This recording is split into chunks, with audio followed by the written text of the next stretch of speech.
प्रफुल्लम्भोजन्मां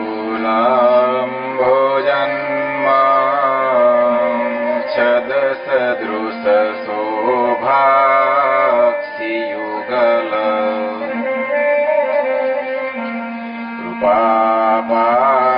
कृपापारावार श्रितसकलजीवाति सुखदो श्रेयो मूर्ति जयति सहि नारायण मुनि योक्षरे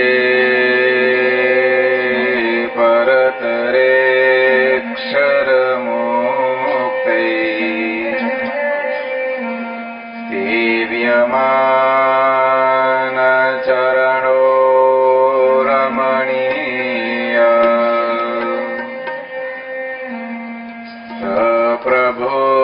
सप्रभुर्विधिमुखे सनियन्ता मानसे वसतु मे हरिकृष्ण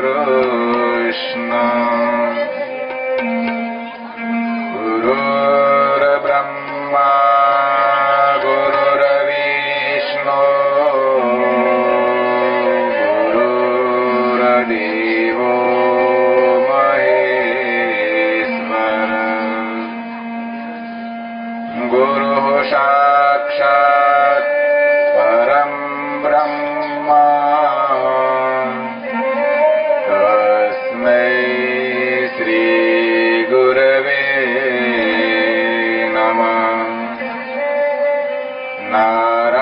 नारायणो नीलकण्ठ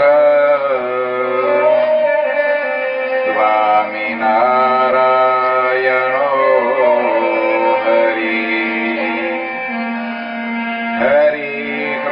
हरिकृष्णश्च सहजानन्दकृष्णो स्तुमैरुरे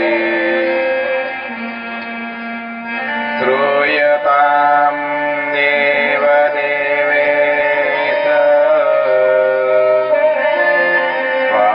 स्वामिनारायण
સ્વામિનારાયણ ભગવાનની જય.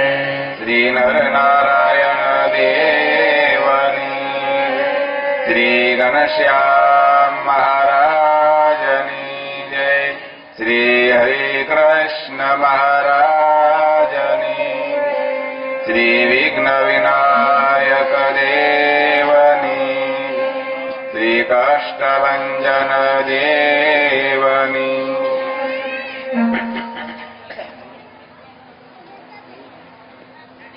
વ્યાપકેશ મુનિ જ્યેષ્ઠજીત રાજાને પરમ કૃપાળુ પરમાત્મા સ્વામિનારાયણ ભગવાનના કલ્યાણકારી લીલા ચરિત્રોની કથા સંભળાવે છે. ભગવાનના લીલા ચરિત્રો આ જીવાત્માને ભવરોગમાંથી મુક્ત કરે છે. માયાની અનેક જંજાળો અને વિટંબણાઓ એમાંથી મુક્ત કરીને પરમાત્માના ચરણ સુધી લઈ જવા માટેની કોઈ જો એક નાવ હોય તો ભગવાનના લીલા ચરિત્રો છે. અને એ લીલા ચરિત્રોની કથા વ્યાપકેશ મુનિ જ્યેષ્ઠજીત રાજાને સંભળાવે છે, જેનો રસપાન આપણે સૌ કરી રહ્યા છીએ ભક્તજનો. આજે આપણા જ્ઞાન યજ્ઞનો ચતુર્થ દિવસ, ચોથો દિવસ. બપોર પછીના આ કથા સેશનમાં આપણે ઉપસ્થિત થયા છીએ ત્યારે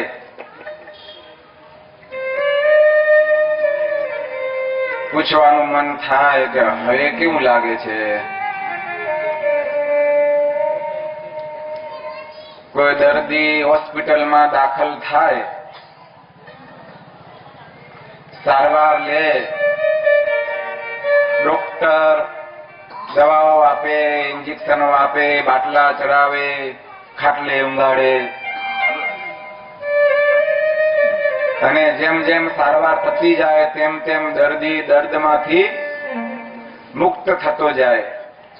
અને ડોક્ટર પૂછતો જાય કે હવે કેમ છે તમને? અને જો દર્દી કહે કે એમ ને એમ છે, તો પછી એનો કોઈ ઈલાજ નહીં. આપણા સંતો કહે છે કે કોઈ ભાઈ આંખના ડોક્ટરને ત્યાં ગયા, ડોક્ટરે ખુરશી પર બેહાર્યા અને એના નિયમ પ્રમાણે પૂછ્યું શું તકલીફ છે? તો કે મને હરખું દેખાતું નથી.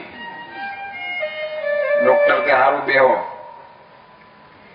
એને નિયમ પ્રમાણે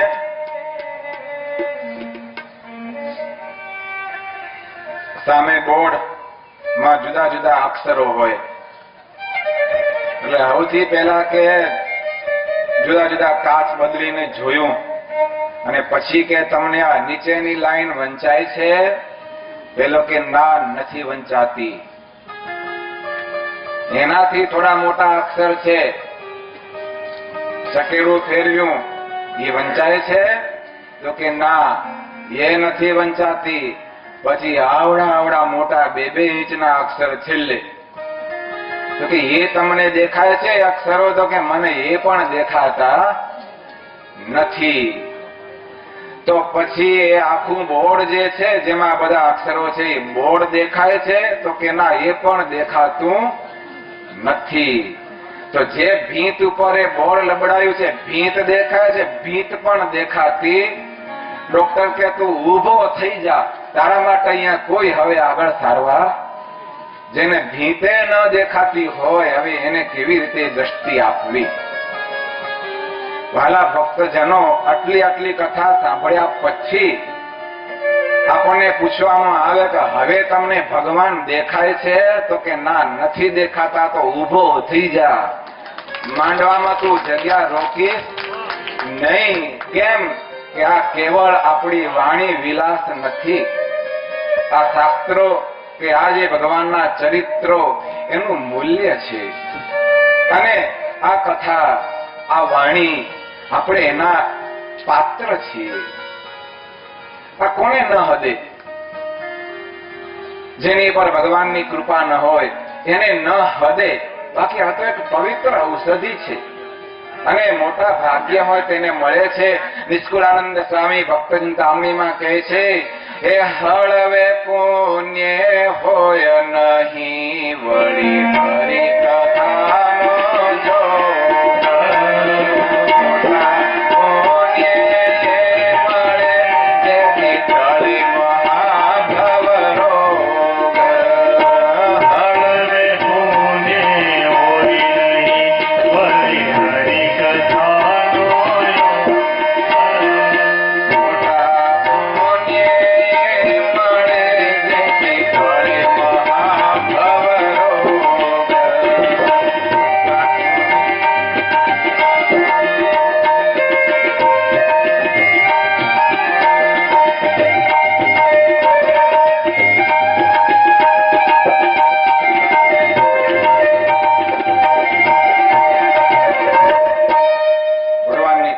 ભાગ્યશાળી આત્માઓ હોય એને મળે છે ને એને ફળે છે ને એના ભાવરોગ ટળે છે. બાકી બીજા બધા સાંભળીને બળે છે. આપણે ભાગ્યશાળી છીએ, આપણને આ ચાન્સ મળ્યો છે, આ તક મળી છે. સ્વામી કહે છે કે ભાઈ ભવ બ્રહ્માદિકને નિશ્ચય મળતી નથી, પુરુષોત્તમ પાસે બેઠાની જાગ્ય જો. આના માટે તો પુણ્ય જોઈએ. પુણ્ય વગર કઈ પ્રાપ્તિ થતી નથી. ઓટલે બેઠા શું કહેવાય, ચોરે બેઠા બેઠા ઓટલા ભાંગે અને ઘરમાં રોટલા ભાંગે. પણ ભગવાનની કથા વાર્તામાં બેહવાનું મન ન થાય. કેમ ન થાય? હજુ એટલા પુણ્ય ઉદય થયા નથી, હજુ ઘણું બાકી છે. જયારે પુણ્ય ઉદય થશે ત્યારે અહીં આવીને બેસી શકશે, ત્યારે એની કથા ભાવશે. અને એવા અભાગી જીવ હોય ને એને તમે કથામાં લાવો ને તો એને એમાં મજા ના આવે. એ કે મને બહુ મજા આવતી નથી. એમાં કઈ ભગવાન ખોટા નથી ને ભગવાનના ચરિત્રો ખોટા નથી. નિષ્કુળાનંદ સ્વામીને યાદ કર્યા ત્યારે સ્વામી બહુ સરસ મજાનું એવું ઉદાહરણ આપ્યું છે. આપણા સંતો કેવા મહાન, જો એમને કેટલું બધું ખબર હોય છે, યાદ હોય છે. સ્વામી કહે છે કે આવી કથા ને આવા ચરિત્રો કોને ન ગમે, કે કોને એમાં આનંદ ન આવે, કોને એ અનુકૂળ ન આવે. સ્વામી કહે છે કે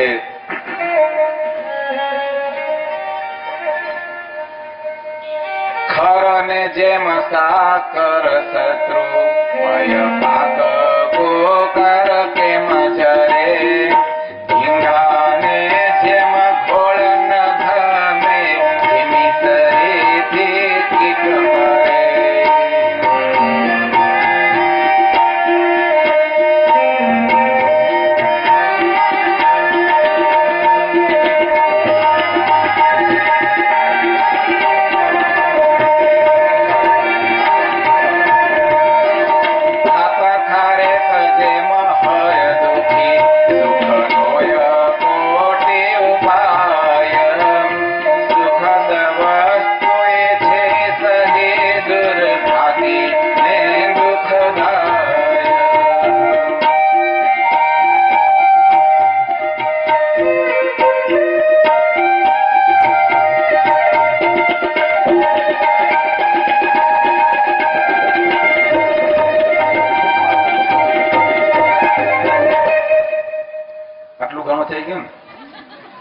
હવે કેમ છે?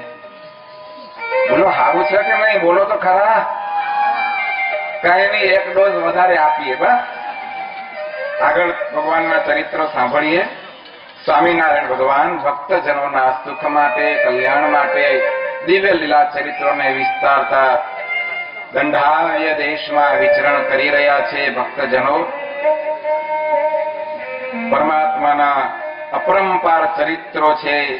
સારી જિંદગી જાય છતાં પણ આપણે એને પરિપૂર્ણતઃ એનું આપણે શ્રવણ વાંચન કરી શકતા નથી. તો અગાધ સાગર છે. સાત સમુદ્રની શાહી કરું, કલમ કરું વન રાઈ શેષ શારદા લીખા કરે તવ ગુણ લીખા ન જાય. ભગવાનના ચરિત્રો એવા અપાર છે. ચતુર્થ અંશની કથામાં વ્યાપકેશ મુનિ જ્યેષ્ઠજીત રાજાને સંભળાવે છે કે પરમાત્મા શ્રી હરિ વિચરતા વિચરતા વડોદરા પાસેનું એક ગામ છે પાદરા. મહારાજે બધા પાર્ષદોને કહ્યું, તમે શેરડી ગામ જજો, શેરડી થી પાદરા આવજો અને અમે સંતોની સાથે પાદરા આવીશું. ત્યાં એવી ઘટના બની. ભક્તજનો, પાદરામાં એક રાજા હતો, એનું નામ હતું પાદરાનો કર્ણજીત. હવે એ રાજાએ પ્રભુને કહ્યું કે અમારે ત્યાં પધારજો. શ્રીજી મહારાજ એમને ત્યાં પધાર્યા. સાથે સંતો હતા, સાથે પાર્ષદો હતા. જોજો, આપણી જ્યાં છાપ છે ને, આજની નથી, વર્ષો પહેલાની છે. મહારાજે કર્ણજીત રાજાને ત્યાં પધાર્યા છે. એ રાજા પ્રભુને કહે છે કે તમે મારે ત્યાં પધાર્યા છો, હું તમને અહીંથી જવા નહીં દઉં. તમને એમ થશે કે રાજા સારો કહેવાય, ભગવાનને જવાની ના પાડે છે. એવું નથી, પૂરું સમજો.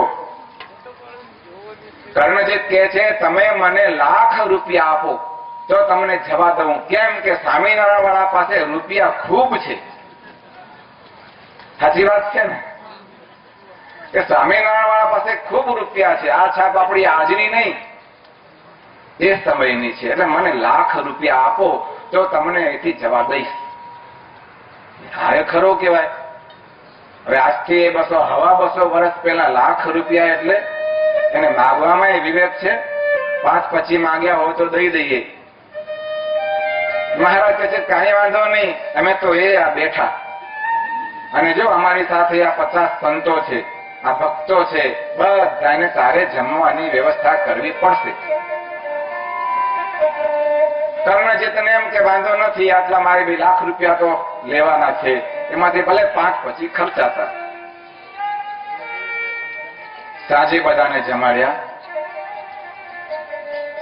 રાત્રે ત્યાં જ સંતો ભગવાન શ્રી હરિ બધા જ ઓઢી ગયા. કર્ણજીતે એના જે ચોકીદાર એને સ્પષ્ટ સૂચના આપી કે તારે બરાબર ધ્યાન રાખવાનું. આ બધા જ જે ભગવાન લુગડા વાળા છે અને એમની સાથે શ્વેત વસ્ત્રધારી સ્વામિનારાયણ પોતે છે, તો જે ભગવાન લુગડા પહેરેલા જે એમના સંતો, સાધુ સંતો છે, એ અહીંથી જતા હોય તો તારે એને જવા દેવાના. પરંતુ શ્વેત વસ્ત્રધારી જે સ્વામિનારાયણ ભગવાન પોતે છે એને તું અહીંથી જવા દેતો નહીં. વહેલી સવાર પડી. સંતો બધા વહેલા ઉઠ્યા. ભગવાન શ્રીહરિ પણ વહેલા ઉઠ્યા. ચોકીદાર બરાબર હાથમાં દંડો લઈને ઉભો છે. કેમ કે એમના રાજાનો હુકમ છે કે ભગવાન અહીંથી ચાલ્યા ન જાય, મારે ₹1,00,000 લેવા છે. ₹1,00,000 લીધા સિવાય સ્વામિનારાયણને પૂરી દીધા છે કે જવા દેવા નથી. વસ્તુ એવી બની, શ્રીજી મહારાજ સંતોને કહે છે, સંતો તમારી પાસે વધારાના એક્સ્ટ્રા કપડાં છે? અમારે સંતો વસ્ત્રો ભેગા રાખે, કંઈક નાવા ધોવાનું હોય, કંઈક જરૂર પડે એટલે કપડાં ભેગા હોય. મહારાજ કહે છે, સંતો તમારી પાસે વસ્ત્રો છે? હા મહારાજ છે ને. મારે લાવો તમારા કપડા અમને આપો. મહારાજે સંતો પાસેથી લઈને ભગવાન વસ્ત્ર પહેરી લીધા. સવારે એક પછી એક બધા સંતો એના દરબારમાંથી નીકળવા માંડ્યા. પેલા ચોકીદાર તો શું હુકમ હતો? ભગવાન લુગડા વાળાને જવા દેજે, સફેદ વસ્ત્ર વાળાને તું જવા દેતો. ચોકીદાર તો એક જ ઓળખે, એને કોઈ ચહેરો જોયેલો નહીં, એને બીજી ખબર નહીં. એને એટલી જ ખબર કે ભાઈ સફેદ વસ્ત્ર ધારીને જવા દેવાના નથી. એક પછી એક બધા સંતો ભગવાન લુગડા વાળા ગયા. કોઈ સફેદ વસ્ત્ર વાળો ગયો નહીં. ભગવાન લુગડા વાળા નીકળી ગયા. ચોકીદારે તાળું મારી દીધું પાછું અંદરથી.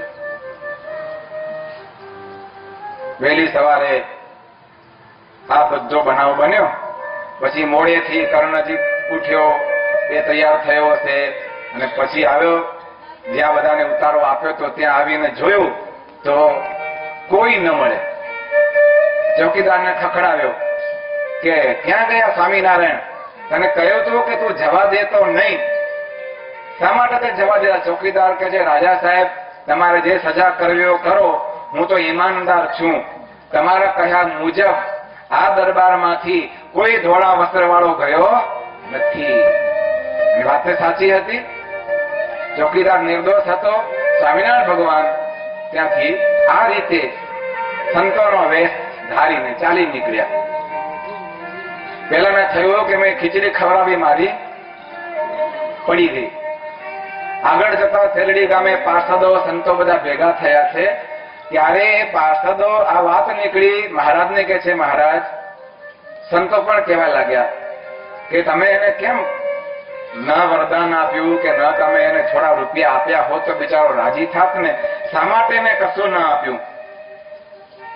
ત્યારે શ્રીજી મહારાજ કહે છે, અમે એને એટલા માટે ન આપ્યું, અમે જો એને રૂપિયા આપત તો એ દુખી થાત. ભગવાન કહે છે કે શ્રમ વગરની સંપત્તિ ક્યારે પણ કોઈને સુખી કરતી, એટલા માટે જ હનુમાનજીએ સોનાની લંકા બાળી મેલી. એટલા માટે જ ભગવાન શ્રી કૃષ્ણ પ્રભુએ સોનાની દ્વારિકા દરિયામાં ડુબાડી દીધી. ના ડુબાડી હોત તો થોડો થોડો ક્યાંક એક એક કીટ આપણને મળત ને. પણ ભગવાન કહે છે કે ભાઈ મહેનત વગરનો પૈસો, શ્રમ વગરની સંપત્તિ એ ક્યારે પણ સુખી કરતી નથી. માટે ધ્યાન રાખવાનું ભાઈ.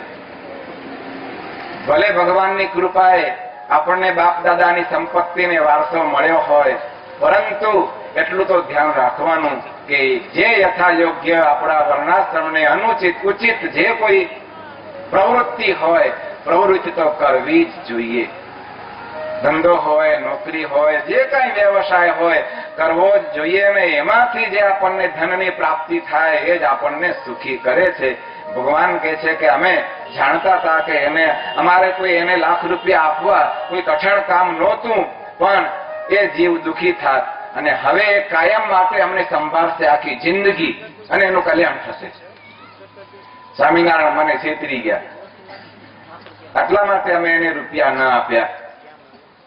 પરમાત્મા શ્રી હરિ આ રીતે કર્ણજીત રાજાને સદા એને માટે પોતાનું સ્મરણ કરાવતા કરી અને ત્યાંથી આગળ ચાલ્યા છે. પ્રભુ વડતાલ ઉમરેઠ થઈ અને ડડુસર પધાર્યા છે. ડડુસરમાં એક એવો પ્રસંગ બન્યો, ભક્તજનો આપણને પ્રેરણા આપી જાય એવો છે. સ્વામિનારાયણ ભગવાનના અનન્ય ભક્ત, ભગવાને વચનામૃતમાં જે ભક્તની નોંધ લીધી કે મહાત્મ્ય સહિત જેને ભગવાનનો નિશ્ચય હોય એને ભગવાનને અર્થે, સંતને અર્થે શું ન થાય, એવા ભક્તોની યાદી કદાચ લોયાના ત્રીજા વચનામૃતમાં છે. એવા ભક્તોની યાદીમાં જે ભક્તનું નામ વચનામૃત જેવા ગ્રંથમાં આલેખાયું છે એવા ડડુસરના ભક્ત ગલુજી. બનાવ એવો બન્યો હતો કે સ્વામિનારાયણ ભગવાન આ ભક્તને ત્યાં પધાર્યા છે. ગલુજીના માતા બીમાર હતા. પ્રેમથી માતાની સેવા આ ભક્ત કરે છે. બનવા જોગ એવું બન્યું, ભગવાન શ્રી હરિ એમના ધામ પધાર્યા છે. વાગતે ગાજતે ભગવાનનું સામયું કરવાનું છે અને એ સમયે બરાબર ગલુજીના માતા એમણે દેહનો ત્યાગ કર્યો. આ બાજુ ભગવાન એમના ગામ આવી પહોંચ્યા છે, આ બાજુ માતાએ દેહ ત્યાગ કર્યો. હવે શું કરવું? આવી પરિસ્થિતિ, આવા સંજોગો જ્યારે આવે ત્યારે ભલભલાની ધીરજ દગી જતી હોય છે. ભક્તો વિચાર કરીએ, આપણે આપણા પોતાના જીવન સાથે સરખાવીએ, આવા જ્યારે સંજોગો બને ત્યારે આપણે શું કરીએ? આ ભક્ત ગલુજી પોતાના માતાના મૃતદેહને ઘરના એક ઓરડામાં રાખી બંધ રાખી અને નાઈ ધોઈ પવિત્ર થઈ અને ભગવાનના સ્વાગતમાં પહોંચી ગયા છે. સ્વામિનારાયણ ભગવાનને પોતાને ગામ બહુ હરખ અને ઉત્સાહથી કોઈ મોઢા ઉપર દુઃખની રેખા જણાવવા દીધી નથી અને પ્રભુને પોતાને ત્યાં પધરાવ્યા. જય જયકાર સાથે ભગવાનનું પૂજન કર્યું, સ્વાગત કર્યું અને પરમાત્માએ પણ એ ભક્તના ભાવ સ્વીકારી પછી મહારાજ કહે છે કે અમે અહીંથી હવે વિદાય લઈશું. ગલુજી કહે છે ના પ્રભુ રોકાવો ને. સ્વામિનારાયણ ભગવાન એ ભક્તને કહે છે કે ના ના અમે અહીંથી જઈએ. કેમ કે તમારે હજુ ઘણું કામ છે. ભગવાન અંતર્યામી જાણી ગયેલા કે એમના ઘરમાં આ બનાવ બન્યો છે, છતાં પણ ભગવાનને માટે એ પ્રસંગને ભૂલી જઈને માતાના મૃત્યુના પ્રસંગને એ સમય યાદ નહીં કરી અને એમણે ભગવાનના પૂજનનો, ભગવાનની પધરામણીનો લાભ લીધો. ભગવાન ખૂબ જ રાજી થયા અને ભગવાનના હૈયામાં, ભગવાનના અંતરમાં એ ભક્તનું નામ એ સદાયને માટે લખાઈ ગયું. જ્યારે આવા સંજોગો અને આવી પરિસ્થિતિ ઉપસ્થિત થાય ત્યારે તમે કોને રાખશો એ બહુ જ વિચારણીય ક્ષણ હોય છે. એમાં આપણે ઘણીવાર હારી જતા હોઈએ છીએ, પણ ભક્ત ગલુજી જીતી ગયા છે. ભક્તજનો ભગવાનના એક પછી એક લીલા ચરિત્રોનું ખૂબ જ ભાવપૂર્વક આપણે સંક્ષેપમાં શ્રવણ કરતા જઈએ છીએ. આ તો મહાસાગર છે, ક્યારે પણ ખૂટવાનો નથી અને આખા સાગરનું કઈ આપણે પાન કરી શકવાના નથી. આપણે આપણી પોતાની સ્થિતિ પ્રમાણે આપણે એનું રસપાન કરતા જઈએ છીએ. પરમાત્મા વિચરણ કરતા કરતા કરતા વડથલ રઘુનાથજી ભક્ત, બ્રાહ્મણ ભક્તને ઘરે 5 દિવસ રોકાયા અને ત્યાંથી પ્રભુ કઠલાલ પધાર્યા છે. અને કઠલાલમાં ભગવાનના એક ભક્ત બહેન રામબાઈ મહારાજ કઠલાલની ભાગોળેથી પસાર થઈ રહ્યા હતા. કોઈકે રામબાઈને કહ્યું કે અરે માજી, તમારા સ્વામિનારાયણ અહીંયા આપણા ગામની ભાગોળેથી જાય છે. અને રામબાઈ એ વખતે પાણી ભરવા આવેલા, કુએ પાણીનો ઘડો એમની પાસે જ છે અને આ સમાચાર મળ્યા ને એટલે રામબાઈ દોટ મૂકી. ભગવાન તો માણકી ઘોડી ઉપર અસવાર છે અને ત્યાંથી ચાલ્યા જાય છે અને પાછળથી આ રામબાઈ બૂમો પાડે છે, હે પ્રભુ, હે સ્વામિનારાયણ ભગવાન, ઉભા રહો, હે પ્રભુ ઉભા રહો. ભગવાને દ્રષ્ટિ કરી તો આ એક બહેન પાસે પાણી ભરેલો ઘડો છે અને દોડતી દોડતી દોડતી દોડતી ભગવાનની પાછળ જઈ રહી છે. ભગવાને પોતાની માનકી ગોળી ઉભી રાખી. આ બહેન નજીકમાં આવ્યા, ભગવાનને નમસ્કાર કર્યા અને પછી પ્રભુની વિનંતી કરી કે હે પ્રભુ, તમે અમારા ગામની ભાગોળથી આમ બાર વયા જાઓ છો, એવું ન હાલે. મહારાજ કહે છે અમારે અહીંથી ઉતાવળ છે એટલે ફરીવાર આવીશું. રામબા કહે છે નહીં મહારાજ, મને ખબર છે કે આ ગામમાં બીજો કોઈ ભક્તો નથી, અત્યારે હું એક જ તમારી ભક્ત છું, માટે તમે મને અહીંથી ટાળીને જાઓ છો. પણ પ્રભુ મારી પર દયા કરો. એમની પાસે જે પાણીનો ઘડો હતો ને ભગવાનના ચરણારવિંદ પાસે ધર્યો. મહારાજને કહે છે કે હે પ્રભુ, તમારા ચરણારવિંદથી આ ઘડાના જળને પ્રસાદીનું કરી આપો. પ્રભુ કહે છે પછી શું કરશો? રામબા કહે છે કે આ પછી પ્રસાદીનું જળ અમારા ગામનો કૂવો છે, એમાં હું પધરાવીશ. પછી પધરાવીશ, જે કોઈ આ કૂવાનું પાણી પીશે એ બધાનું કલ્યાણ થશે અને તમારું ભજન કરીને સુખી થશે. એ બહેનની કેટલી ઊંચી ભાવના જુઓ વ્યાપકેસ્મુનિ કહે છે કે પાદ પદ્મ મિદમ નાથ ઘટેસ્મિન વગાહ્ય યત વેસાત જલમ સર્વમ શ્યામે મેષ્ય ચરણોદકમ. ભગવાન તમારા ચરણના સ્પર્શથી પવિત્ર થયેલું આ ચરણોદક એટલે કે ચરણામૃત એ અમારા ગામના કુવામાં પધરાવીશ અને પછી લોકો તમારી ભક્તિ કરશે, ગામમાં સત્સંગ થશે, પછી તમે અમારા ગામમાંથી બારોબાર જઈ શકશો નહીં. મહારાજ આ રામબાઈની ભક્તિ અને એમની આ જે નિષ્ઠા, એમની શ્રદ્ધા જોઈને એમની ઉપર ખૂબ રાજી થયા. એમનો ભાવ પૂર્ણ કરીને પ્રભુ ત્યાંથી વિચરણ કરતા કરતા તોરણા રણછોડ ભગતની ગાદી, બહુ પવિત્ર ભક્ત હતા અને ભજનીક હતા, સદાવ્રતી હતા. શ્રી મહારાજ એ રણછોડ ભગતની ગાદીએ જઈ અને ગાદી ઉપર પોતાનો ચરણ મૂક્યો. એટલે એમના જે વારસદાર હતા ને એ બૂમો પાડવા માંડ્યા, એ કે ભગતની ગાદી છે, તમે આને કેમ પગ અડાડો છો? મહારાજ કે અમને શી ખબર કે આ ભગતની ગાદી છે.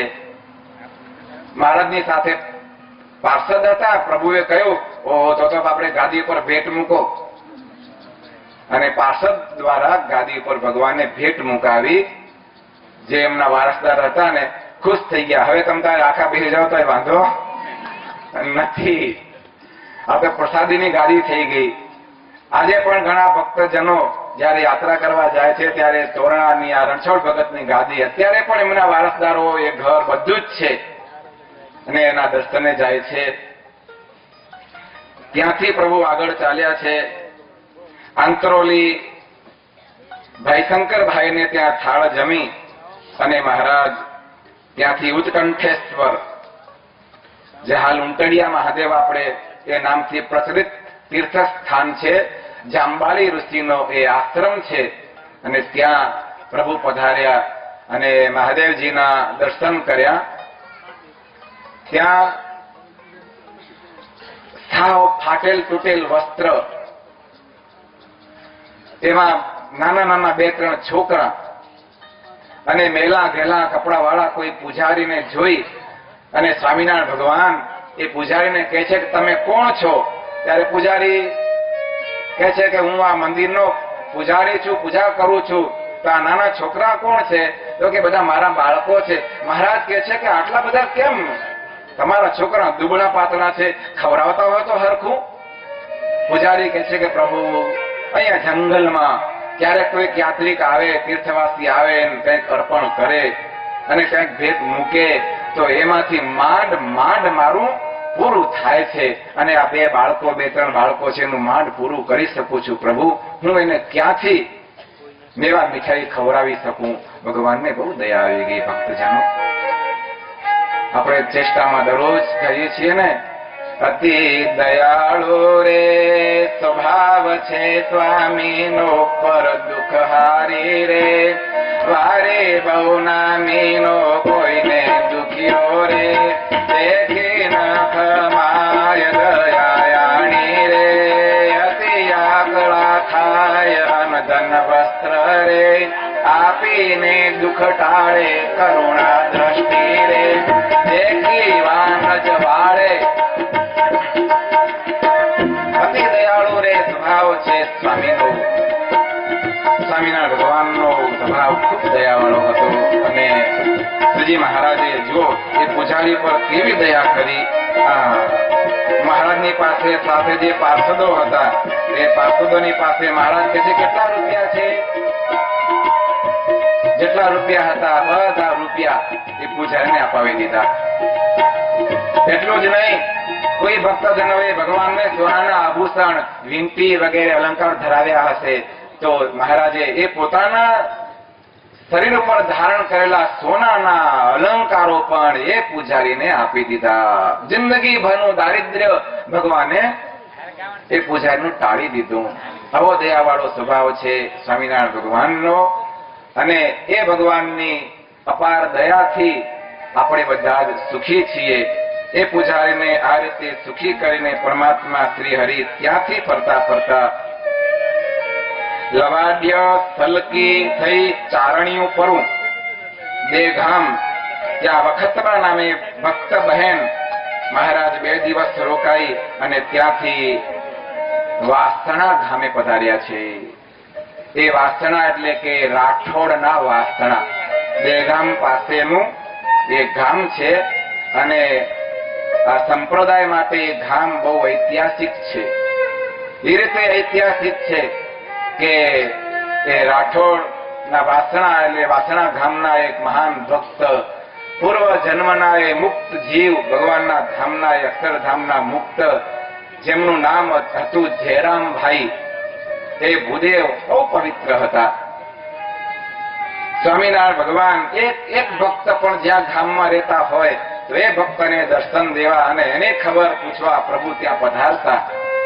મહારાજ આ જયરામભાઈને ગામ એટલે કે વાસણા ગામ પધારે છે. જયરામભાઈને સમાચાર મળ્યા કે આજે આપણા ગામમાં સ્વામિનારાયણ ભગવાન પધારે છે. એટલે ગામના બધા જે ભાવિક ભક્તો હતા ને ભાવિક ભક્તોને આ જયરામભાઈ કે છે કે હાલો હાલો અમારા સ્વામિનારાયણ ભગવાન પધારે છે.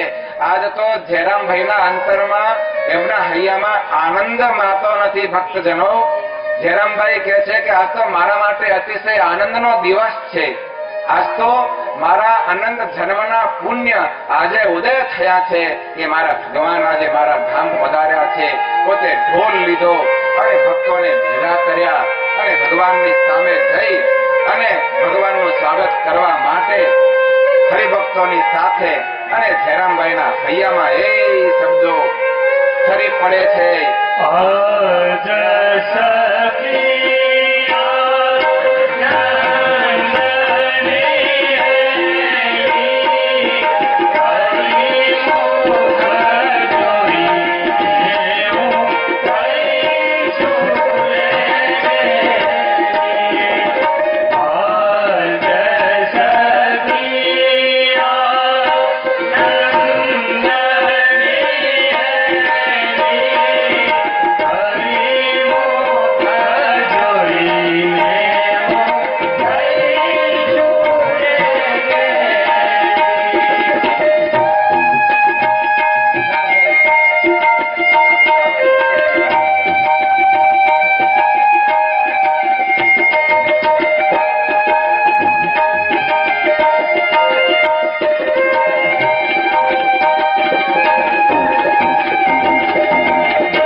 ઘેર બેઠા મળ્યા અક્ષરવાસી તપરે તીર્થમાં હું કાંઈ નવ જાણું સેજે સેજે હું સુખડારે માણું.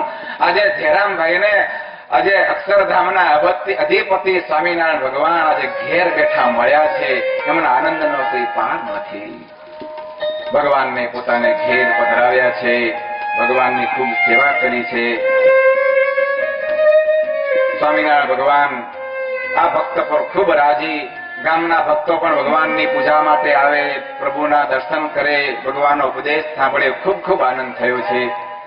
હવે પ્રસંગ એવો બન્યો ભક્તજનો, આ જયરામભાઈ સ્વામિનારાયણ ભગવાનને કહે છે કે મહારાજ મારે હવે સાધુ થઈ જવું છે. સારું કહેવાય ને એવો વિચાર આવ્યો. આપણે કોઈ દી આવે છે? કેમ એમને એવો વિચાર આવ્યો? આ તો અક્ષરધામના મુક્ત હતા, એમના માટે આપણે કઈ કોઈ વ્યવહારિક સંસારિક બાબતને એની સાથે સરખાવાય નહીં. એમને ઈચ્છા થઈ ગઈ બસ આટલી જિંદગી ગ્રસ્ત રહ્યા, બસ હવે બાકીની જિંદગી એ ભગવાનના ચરણે સમર્પિત કરી દેવી છે. સ્વામિનારાયણ ભગવાન કહે છે કે ભક્ત અમારે વાંધો નથી, પણ તમારા ઘરવાળાને પૂછી આવ્યા? જો લગ્ન ન થયા હોય અને સાધુ થવું હોય તો મા બાપની રજા લેવી પડે, એવો આપણો નિયમ છે સંપ્રદાયનો. રજા સિવાય એમને એમ કોઈ ચાલી નીકળ્યા હોય તો એને મહારાજ શ્રી સાધુ બનાવે નહીં. અને જો લગ્ન થયા હોય તો પત્નીની રજા લેવી પડે.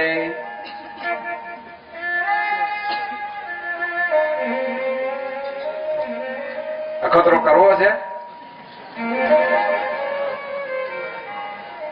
પૂછજો કે ભાઈ મારે સાધુ થવું છે, રજા આપે છે?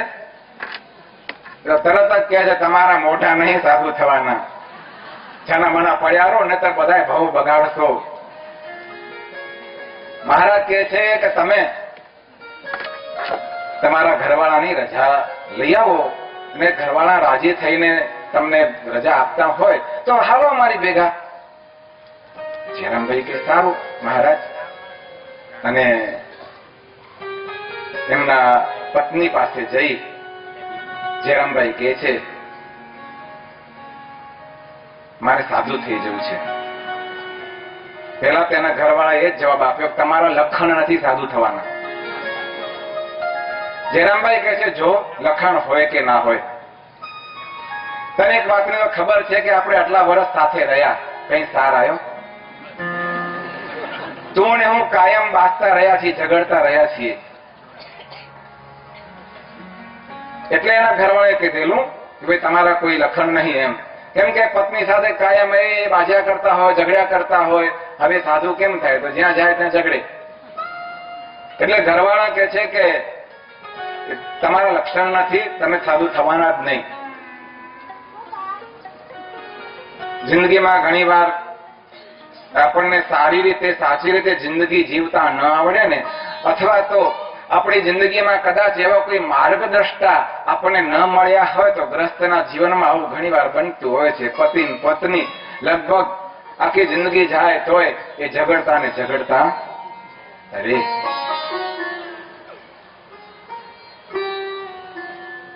જ્યાં વાજિંત્રો વાગે છે ને કેવું મીઠું લાગે છે, લાગે છે એના એ વાજિંત્ર છે, પણ જો વગાડતા ન આવડે તો ધીબા ધીબ લાગે, અને વગાડતા આવડતું હોય તો કેવી સરસ મધુરા ધ્વનિ એમાંથી પ્રગટે છે, એના આપણને આનંદ આવે, આનંદ આવે. ઘરમાં મીઠું મરચું મસાલા બધું જ હાજર હોય, પણ રસોઈ બનાવનારને રસોઈ બનાવતા આવડતી ન હોય તો રસોઈ કેવી બને? મોઢામાં કોળિયો મૂકીએ, કોળિયાને એમ થાય કે અંદર જવું કે બહાર આવવું, ઉતરે જ નહીં, ઉતરે જ નહીં. તો વસ્તુ તો બધી સારી છે, પણ જો બનાવતા આવડે તો સરસ મજાની રસોઈ બને, વગાડતા આવડે તો સરસ મજાના ધ્વનિ વાજિંત્રમાંથી પ્રગટે, મધુર ધ્વનિ પ્રગટે. અને એમ જો જિંદગી જીવતા આવડે તો જિંદગી મધુરી, ન આવડે તો જિંદગી અધૂરી. આખી જિંદગી આમને આમ ચાલ્યા કરે. આપણા સંતો કહે છે કે ભાઈ જિંદગી જીવો, સુમેળથી સંપ થઈને સદભાવથી જીવો. ગ્રસ્થાશ્રમ છે ખરાબ નથી, ગ્રસ્થાશ્રમ છે ખોટો નથી. આ જગતમાં તમામ આશ્રમો અને તમામ ધર્મો એ ગ્રસ્થાશ્રમના આધારે નભે છે ને ચાલે છે. ગ્રસ્થાશ્રમ છે તો જ અમે બેઠા છીએ, તો જ છીએ, કોઈ ઉપરથી પડ્યું નથી. પણ તમે ગ્રસ્થ જીવન કઈ રીતે જીવો છો એની પર આધાર છે. સંતો કે છે કે પતિ પત્ની તો એક રથના બે પૈડા છે. આ ગ્રસ્થાશ્રમ રૂપી એક રથ છે, જિંદગી છે ને રથના બે પૈડા છે. બે પૈડામાં જો ઠેકાણું ન હોય તો રથમાં બેહનારનું શું થાય?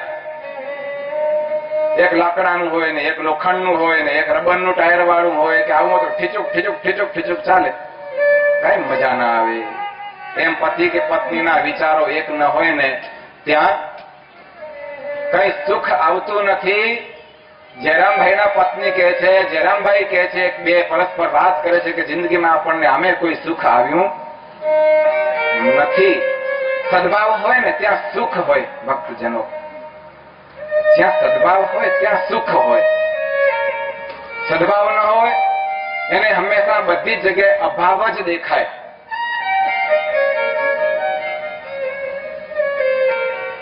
સરસ એક ઉદાહરણ છે. ગ્રસ્તાશ્રમની વાત આવી ત્યારે પ્રસંગ પર યાદ આવે છે.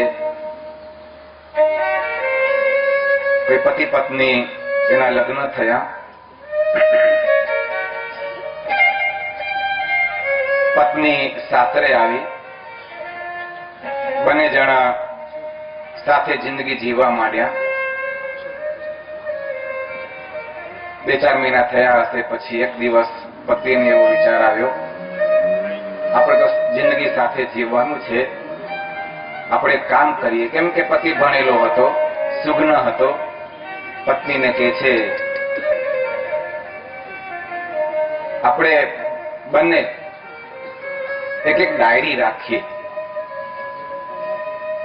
જેથી કરીને ઝઘડો ન થાય.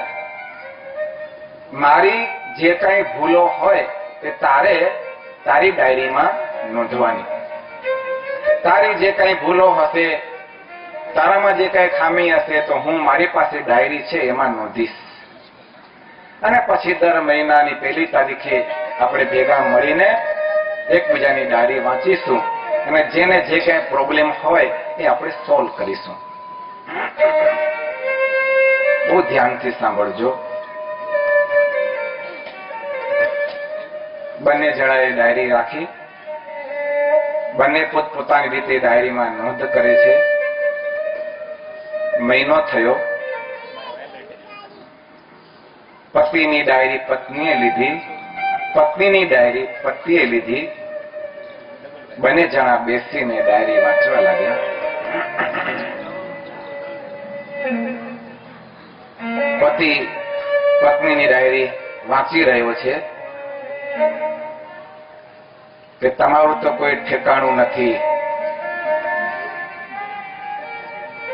બાથરૂમમાં નાવા જાવ છો તો બાથરૂમ ગમે તેવો ગંદો કરીને આવો છો, તમે આવો છો તો તમે બહાર જાઓ છો તો કપડા મેલા ઘેલા ગંદા કરીને આવો છો, ઘરમાં આવો છો તો બૂટમાં ભેગી ધૂળ લેતા આવો છો, તમે ખાવા બેસો છો ત્યારે થાળીની આજુબાજુ ઢોળો છો, મારે કેટલું સાફ કરવું પડે છે. એને જે કઈ લાગ્યું હશે ને બધું લગભગ ડાયરીના 12 થી 15 પાના ભરી દીધેલા. પતિ વાંચ્યા કરે છે. અને એનું વાંચવાનું પત્યું. પત્ની સામે નજર કરી કે એ શું કરે છે. પતિની ડાયરી ખુલ્લી હતી અને પત્નીના હાથમાં હતી અને આંખોમાંથી દડ આંસુની ધારાઓ વયા કરે છે. પતિને થયું કે કેમ રડે છે.